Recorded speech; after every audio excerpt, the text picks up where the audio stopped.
السلام علیکم ورحمۃ اللہ وبرکاتہ۔ اسلامک ٹوٹوریل میں پھر سے آپ سب کا استقبال ہے۔ محترم دوستوں، نکاح کی سنتیں۔ نمبر 1، مسنون برکت والا نکاح وہ ہے جو سادہ ہو، جس میں ہنگامہ یا زیادہ تکلفات اور جہیز وغیرہ کے سامان کا جھگڑا نہ ہو۔ نمبر 2، نکاح کے لیے نیک اور صالح فرد کو تلاش کرنا اور منگنی یا پیغام بھیجنا مسنون ہے۔ نمبر 3، جمعہ کے دن مسجد میں اور شوال کے مہینے میں نکاح کرنا پسندیدہ اور مسنون ہے۔ نکاح کو مشہور کرنا سنت ہے۔ حسب استطاعت مہر مقرر کرنا سنت ہے۔ شادی کی پہلی رات جب بیوی سے تنہائی ہو تو بیوی کی پیشانی پکڑ کر یہ دعا پڑھے: اللہم انی اسألک خیرہا وخیر ما جبلتہا علیہ واعوذ بک من شرہا وشر ما جبلتہا علیہ۔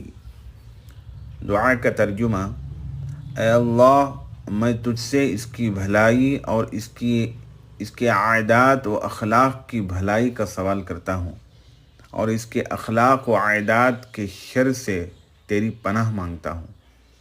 جب بیوی سے محبت کا ارادہ کرے تو یہ دعا پڑھ لے، پھر اگر اولاد ہوگی تو اس پر شیطان مسلط نہیں ہو سکتا اور اس کو نقصان نہیں پہنچا سکتا۔ دعا یہ ہے: بسم اللہ اللہم جنبنا الشیطان وجنب الشیطان ما رزقتنا۔ دعا کا ترجمہ یہ ہے: میں اللہ کا نام لے کر یہ کام کرتا ہوں، اے اللہ ہم کو شیطان سے بچا، اور جو اولاد تو ہم کو دے اس کو بھی شیطان سے دور رکھ۔ اس دعا کو پڑھ لینے سے جو اولاد ہوگی اس کو شیطان کبھی ضرر نقصان نہیں پہنچا سکے گا۔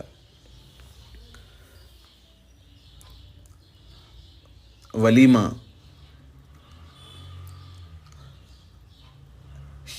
رات گزارنے کے بعد اپنے عزیزوں، دوستوں، رشتہ داروں اور مساکین کو ولیمہ کا کھانا کھلانا سنت ہے۔